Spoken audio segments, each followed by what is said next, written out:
पालघर जिल्ह्यात पेसा क्षेत्रातील भरती प्रक्रियेला अखेर वेग आलाय। राज्य शासनाने अनुसूचित जमाती प्रवर्गासाठी 17 संवर्गातील पदे भरण्याच्या अधिसूचनेनुसार जिल्ह्यात नियुक्ती प्रक्रिया सुरू केली आहे। ग्राम महसूल अधिकारी म्हणजेच तलाठी, शिक्षक सेवक, ग्रामसेवक, पशुधन पर्यवेक्षक आणि अंगणवाडी पर्यवेक्षक या पदांवर आता अधिकृतपणे नियुक्त्या दिल्या जात आहेत।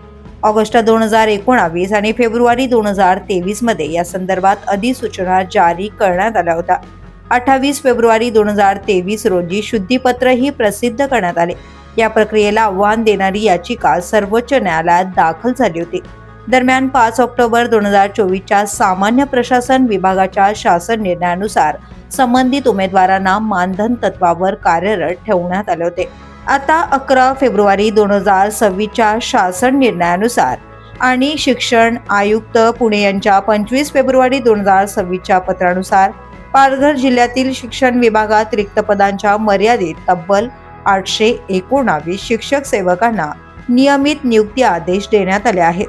खासदार डॉक्टर हेमंत सवरा, आमदार राजेंद्र गावित आणि मुख्य कार्यकारी अधिकारी मनोज रानडे यांच्या उपस्थितीत या नियुक्ती आदेशांचे वितरण करण्यात आले। ग्राम महसूल अधिकारी पदासाठी 111 जागांपैकी 83 कंत्राटी पदांवर कार्यरत असलेल्या उमेदवारांना कायम सेवेचे आदेश देण्यात आले आहेत। माजी सैनिकांसाठी राखीव 17 आणि अपंगांसाठी राखीव 3 जागांवर उमेदवार उपलब्ध झाले नाहीत।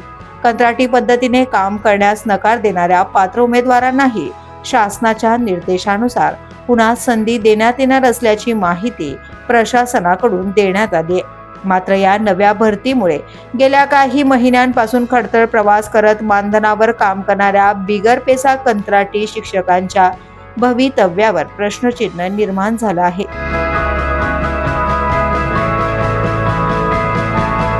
The police news bureau, Palghar.